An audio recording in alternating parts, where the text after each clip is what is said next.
Okay, welcome all of you and welcome on GATE academy.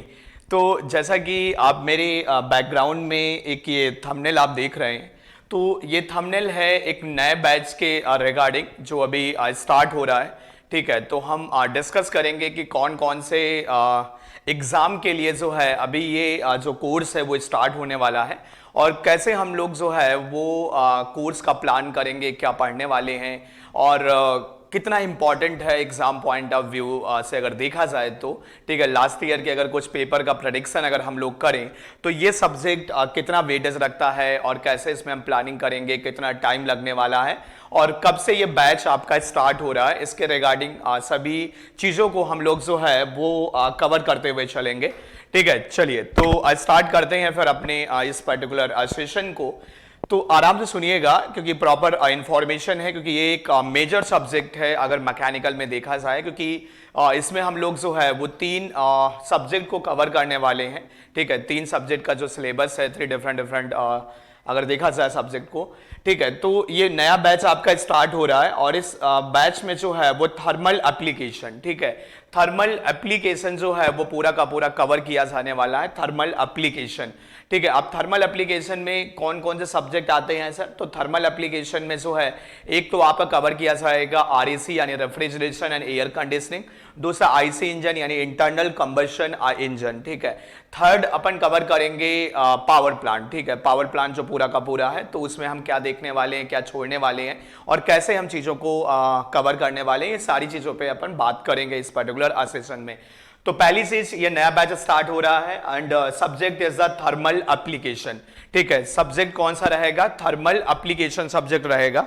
ठीक है, कैसे plan होने वाला है, कौन कौन से एग्जाम के रिगार्डिंग, वो हम लोग जो है वो देखते हैं। तो इस पर्टिकुलर कोर्स में जो है, या इस पर्टिकुलर बैच में जो है हम लोग प्लान करने वाले हैं किसके किसके लिए। एक तो अपन जो है एसएससी जेई। ठीक है, अगर आप एसएससी जेई को टारगेट कर रहे हो तो एसएससी जेई के रिगार्डिंग ये पूरा का पूरा कोर्स होने वाला है। ठीक है, तो अब फर्स्ट कोर्स जो रहेगा ये एसएससी जेई के लिए रहेगा। सेकंड जो हमारा होगा ये रहेगा अभी यूपीपीएससी एई, और यूपीपीएससी जो लेक्चरार की वैकेंसी निकली है किसमें? पॉलिटेक्निक में। ठीक है, ह्यूज वैकेंसी है, अगर आपने नोटिफिकेशन देखा होगा तो। एक तो यूपीपीएससी एई, और दूसरा जो है पॉलिटेक्निक लेक्चरार की जो वैकेंसी आई है, पॉलिटेक्निक लेक्चरार। ठीक है, पॉलिटेक्निक लेक्चरार, तो इसके रिगार्डिंग भी ये बैच आपका होने वाला है। थर्ड जो ये बैच रहेगा ये रहेगा CSEB के रिगार्डिंग। ठीक है, CSEB के रिगार्डिंग, एंड फिर आपका जो है एक आपका GSECL। ठीक है, GSECL, यानी कुल मिला के जितने भी अभी एग्जाम आपके होने वाले हैं, स्टेट सर्विसेज के हों या एसएससी जेई के एग्जाम हो गए, अलग अलग डिफरेंट स्टेट के हों, सारे एग्जाम के सिलेबस को हम लोग प्रॉपर तरीके से कवर करते हुए चलेंगे। ठीक है, क्या इंपॉर्टेंट है, कैसे उसको हम कवर करें, उनके लास्ट ईयर के जो क्वेश्चन हैं, ठीक है, किस लेवल के क्वेश्चन आते हैं, कैसे आते हैं, थ्योरी पोर्शन कैसे कवर करना है, न्यूमेरिकल पोर्शन, ठीक है, बिना कैलकुलेटर के चीजें हमें कैसे हैंडल करनी, तो ये सारी चीजों को हम लोग जो है वो डिस्कस करते हुए चलेंगे। ठीक है, तो कौन कौन से एग्जाम कवर करने वाले हैं? एसएससी जेई हो गया, UPPSC AE, and polytechnic lecturer का जो वैकेंसी आया है, सीएसईबी हो गया, जीएसईसीएल हो गया। ठीक है, ये तो है ही है, साथ में और भी देखो, एक बार क्या होता है कि जब आप प्रिपरेशन करते हो, ठीक है, तो प्रिपरेशन जब आपकी एक मैक्सिमम लेवल तक हो जाती है तो उसके बाद आप जो है अलग अलग एग्जाम के लिए अप्लाई करने के लिए एलिजिबल हो जाते हो। इन द सेंस एलिजिबल का मतलब ये होता है ना कि एक सेल्फ कॉन्फिडेंस आपका आ जाता है कि अभी आपने चीज़ों को पढ़ लिया है, आपने प्रैक्टिस कर लिया है, आपको कॉन्फिडेंस है, आप अलग अलग एग्जाम जो भी फॉर्म निकल रहे हैं उनको आप भर सकते हो। ठीक है, कुछ लोग बोलेंगे सर क्या ये गेट तक का सफिशियंट होगा? बिल्कुल, देखो मैक्सिमम कोशिश अपन करेंगे कि गेट तक भी अपन चले जाएं। तो अगर आपने गेट का भी फॉर्म भर रखा है तो यहां पर आपको एडवांटेज मिलेगा। ठीक है, तो कौन कौन से सब्जेक्ट अभी राइट नाउ इस बैच में हम लोग फोकस करने वाले हैं? देखो, हम लोग फोकस करने वाले हैं अगर देखा जाए तो सबसे पहले जो है वो हम स्टार्ट करेंगे, तीन डिफरेंट सब्जेक्ट हैं जैसे अगर देखा जाए, और थर्मल एप्लीकेशन में अगर हम बात करें, थर्मल एप्लीकेशन, ठीक है, तो थर्मल एप्लीकेशन में जो है वो तीन डिफरेंट सब्जेक्ट हो गए। एक अपना सब्जेक्ट हो जाएगा आरएसी। ठीक है, पहला सब्जेक्ट जो हम लोग स्टार्ट करेंगे वो अपना रेफ्रिजरेशन एंड एयर कंडीशनिंग होगा, यानी आरएसी हो जाएगा। सेकेंड सब्जेक्ट जो हम लोग स्टार्ट करेंगे वो अपना पावर प्लांट रहेगा। ठीक है, पावर अ प्लांट। तो जो जिस सीक्वेंस में जितना आता है उसी के अकॉर्डिंग हम प्लान कर रहे हैं। तो पहला आरएसी हो गया, नेक्स्ट आपका पावर प्लांट हो गया, एंड थर्ड सब्जेक्ट जो रहेगा ये आपका आईसी इंजन होने वाला है। ठीक है, आईसी इंजन यानी इंटरनल कंबशन इंजन। तो आरएसी हो गया, पावर प्लांट हो गया एंड आईसी इंजन हो गया। ठीक है, ये अपन तीनों एग्जाम को क्या करने वाले हैं, कवर करने वाले हैं। ठीक है, अब इसमें ये आता है कि कौन सा मतलब ज्यादा इंपॉर्टेंट है। तो जैसे देखो, अभी अगर आप यूपी पीएससी एई का जो एग्जाम अभी लास्ट ईयर हुआ था उसके पुराने पेपर पड़े हुए हैं, तो पेपर 2 यानी जो सेकंड पेपर आपका हुआ था, ठीक है, उसमें अगर आप देखोगे तो थर्मल एप्लीकेशन में नियर एंड अगर देखा जाए नियर अबाउट आरएसी के जो है कुछ 18 से 20 क्वेश्चन पूछे गए थे। ठीक है, 18 से 20 क्वेश्चन आए हुए थे इनके, अगर आप देखोगे 18 to 20 क्वेश्चन के नियर अबाउट ये पूछा गया था। 10 से 12 क्वेश्चन आपके इसके आए थे, 10 to 12 क्वेश्चन जो है वो पावर प्लांट के आपके आए थे, और 8 से 10 क्वेश्चन आपके आईसी इंजन से आए थे। ठीक है, 8 to 10 क्वेश्चन जो है वो आपके आईसी इंजन से आए थे। यानी कहने का मतलब ये है आउट ऑफ 100 क्वेश्चन जो है नियर अबाउट 40 क्वेश्चन के आसपास जो है वो आप पढ़ने वाले हो। नियर अबाउट अगर देखा जाए तो 40 क्वेश्चंस के आसपास जो है वो आप अभी देखने वाले हो, 40 क्वेश्चन के आसपास। ठीक है, out of 100 technical question, 100 question आपके टेक्निकल के होते हैं और 25 क्वेश्चन आपके किसके थे, जीएस के थे। अगर मैं यूपी एई और लेक्चरर वाला पैटर्न वही रहने वाला है क्योंकि उन्होंने सिलेबस जो है वो सेम ही दिया है, तो ऑलमोस्ट पैटर्न आपका वैसे ही रहेगा। तो क्वेश्चन भी उसी सीक्वेंस या रेंज में आप बोल सकते हो कि आपको मिलने वाले हैं। ठीक है, तो 40 क्वेश्चन आउट ऑफ 100 क्वेश्चन यानी कि 40% आपका जो है ये सिलेबस है, 40%। तो इसको लाइटली मत लीजिएगा। और साथ में थर्मो के 25 के आसपास क्वेश्चन आए थे, 25 के आसपास। तो कहीं ना कहीं इन सब्जेक्ट से आपका थर्मो का जो मतलब एक फ्लेवर है या थर्मो का जो आपका नॉलेज है, जो भी आपने पढ़ा होगा और नहीं भी पढ़ा है तो अपन छोटी छोटी चीजें डिस्कस करते हुए चलेंगे जो जहां पर रिक्वायरमेंट होगा। ठीक है, तो वो भी आपका स्ट्रांग होता हुआ चलेगा क्योंकि एप्लीकेशन में थर्मो जो है रिवाइज भी होता है और अगर कुछ हमारा वीक रह जाता है तो वो स्ट्रांग भी हो जाता है, कॉन्फिडेंस अपने को मिल जाता है। क्योंकि कहीं ना कहीं एप्लीकेशन में पूरा अपने को थर्मो के साथ ही खेलना है, अलग अलग प्रोसेस हो गई, अलग अलग चीजें हो गई। ठीक है, तो ये जो है आपका 40 क्वेश्चन तो ये हो गया और 25 क्वेश्चन थर्मो के हो गए, तो कुल मिला के 65 क्वेश्चन ऑलमोस्ट ये जो है वो लेके चलने वाला है।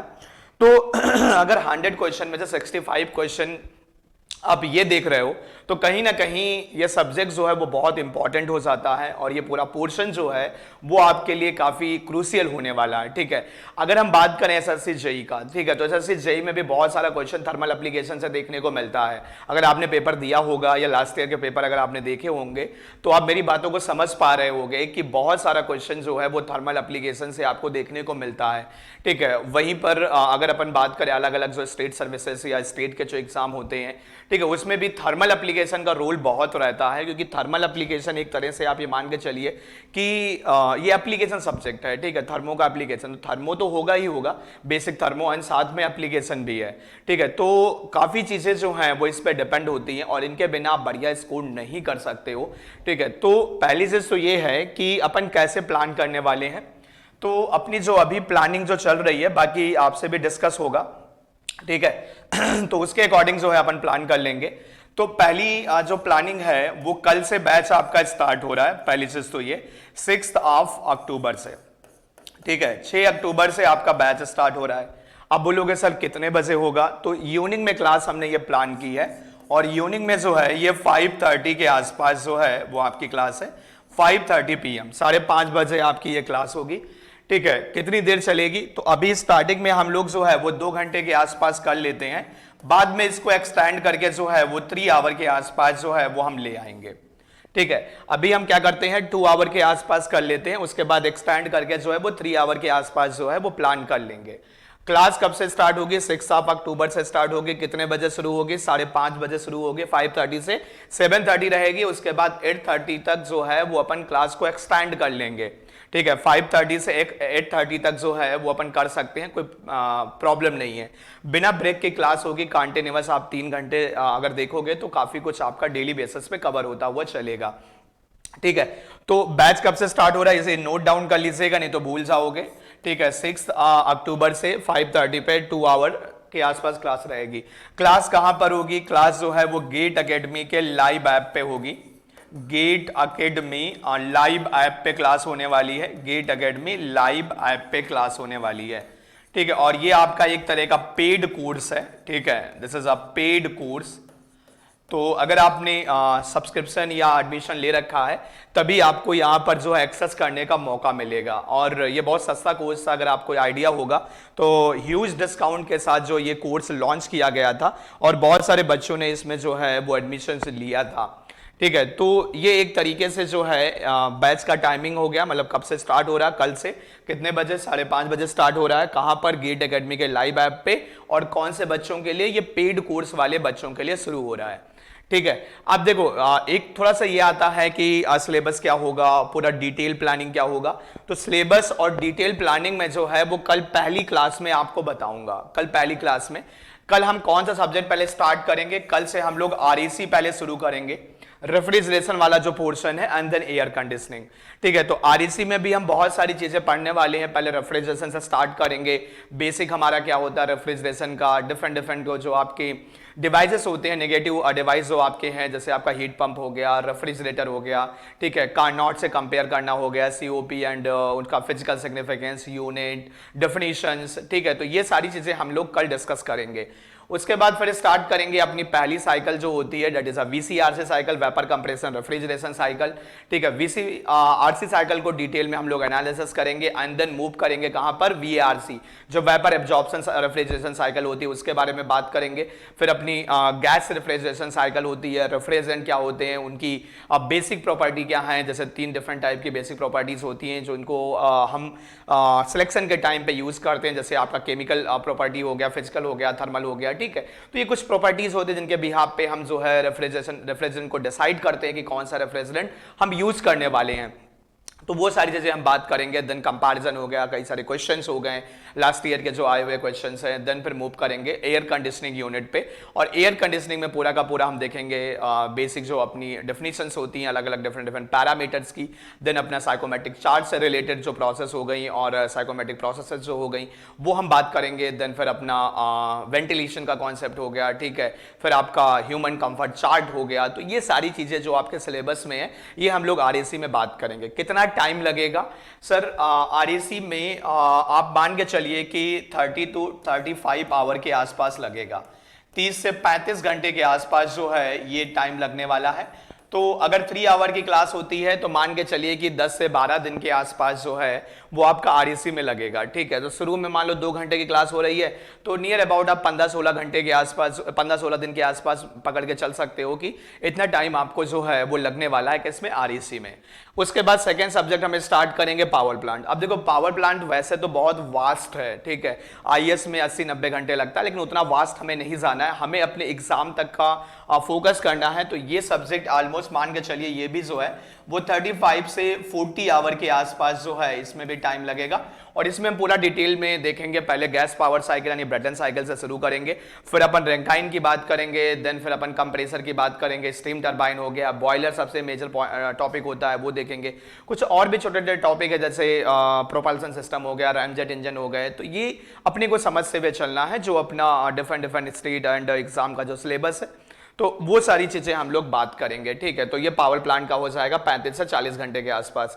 एंड देन लास्ट में आता है आईसी इंजन। ठीक है, आईसी इंजन में देखो पहले एयर स्टैंडर्ड साइकिल से हम स्टार्ट करेंगे। ऑटो साइकिल क्या है, डीजल क्या है, डुअल क्या है, एरिक्सन साइकिल क्या है, एटकिंसन क्या होती है, लिनॉट साइकिल क्या होती है। ठीक है, तो मिलर साइकिल, तो ये सब डिफरेंट डिफरेंट साइकिल्स हम देखेंगे। देन कैरेक्टरिस्टिक एंड परफॉर्मेंस की बात करेंगे, इंजन की टेस्टिंग की बात करेंगे, अलग अलग जो टेस्ट परफॉर्म किए जाते हैं वो देखेंगे। फिर हम बात करेंगे कि आपका एसआई इंजन में कैसे होता है, सीआई में कैसे होता है, कार्बोरेशन कैसा है, इंजेक्शन सिस्टम कैसे होता है, कूलिंग कैसे होता है, एंड एग्जॉस्ट यानी नॉक्स वॉक्स जो एनालिसिस होता है, तो वो पूरा का पूरा हम लोग बात करेंगे कि इसमें आईसी इंजन में। तो आईसी इंजन पे मान के चलिए पकड़ के कि 25 से 30 आवर के आसपास जो है ये लगने वाला है। तो अगर हम मैक्स साइड लेके चलें तो ऑलमोस्ट 70 और यहाँ पर 35, तो एक 100 एंड 105 आवर के आसपास जो है वो ये पूरा कोर्स आपका जो है वो प्लान होगा। अगर हम पूरा मैक्स साइड जो है वो पकड़ के चलें तो 105 घंटे के आसपास जो है वो लगने वाला है। एक आप मान के चलिए 35 से 40 दिन का जो है वो टाइम इसमें आपका लगेगा। 35 से 40 डेज का ये आपका कोर्स रहेगा और 35 से 40 डेज में जो है आप मान के चलिए 40 क्वेश्चन आप सही कर रहे हो। अगर आप यूपीपीएससी एई के लिए जा रहे हो या लेक्चरर के लिए या अलग अलग एग्जाम के लिए अलग अलग आप देख सकते हो, ठीक है, कितने क्वेश्चन आते हैं, तो वो सारी चीजें हम डिस्कस करेंगे। और पूरा प्लानिंग जो है ना कि कैसे हम प्लान करेंगे आरएसी को, पावर प्लांट, आईसी इंजन, ये हम लोग क्लास में ही देखेंगे कल लाइव क्लास में, ठीक है। तो मेरा 2-3 आपसे रिक्वेस्ट रहेगा, एक तो एक नई कॉपी ले लीजिए, कैलकुलेटर ले लीजिए, रफ कॉपी ले लीजिए और लाइव क्लास में जुड़िए। देखो लाइव क्लास में नहीं जुड़ोगे देन पे प्रॉब्लम फेस करोगे, क्योंकि ये सब्जेक्ट ऐसे हैं जिनमें आपको बोलते चलना पड़ेगा टीचर के साथ में कि सर ये समझ में नहीं आया, तो उसके पास अलग अलग जो मतलब समझाने के जो तरीके हैं उनको एक्सप्लोर करेगा वो, तो उनसे आप चीज़ों को समझ सकते हो। अब रिकॉर्डेड में जाओगे तो बाद में फिर आपको प्रॉब्लम होगा, तो आप क्वेश्चन पूछ नहीं पाओगे। तो ये एक मेजर आप ये बोल सकते हो डिसएडवांटेज रहेगा अगर आप लाइव में नहीं जुड़ते हो, ठीक है। तो क्लास कितने बजे है? कल 6 अक्टूबर यानी कल क्लास है 5:30 बजे है। कहां पर है? गेट एकेडमी के लाइव ऐप पे है। कौन से बच्चों के लिए? पेड कोर्स वाले बच्चों के लिए है, ठीक है। तो अगर अभी तक भी आपने एडमिशन नहीं लिया है तो आप अभी भी एडमिशन ले सकते हो और इस सब्जेक्ट से जुड़ सकते हो। कुछ लोग बोलेंगे सर मैं थर्मो नहीं पढ़ा है, कोई दिक्कत नहीं है, मैं कोशिश करूंगा कि मैनेज कर लूं पूरा विदाउट थर्मोडायनामिक्स। वैसे तो ये एप्लीकेशन आप थर्मो है, ठीक है, थर्मो की रिक्वायरमेंट तो होगी ही होगी, बट वो भी सॉल्व हो जाएगी क्योंकि अपन पढ़ाते हैं तो अपन देखते हुए चलेंगे कि कहां पर थर्मो का कौन सा कॉन्सेप्ट जो है वो लगने वाला है, उसको अपन पहले थोड़ा सा आपको बोल देंगे, ठीक है। तो टेंशन नहीं होगा। तो कल क्लास में जो मिलते हैं फिर, ठीक है, वहीं पर डिस्कस करेंगे। पहला सब्जेक्ट हम लोग शुरू करेंगे कल आरएसी, ठीक है, ओके।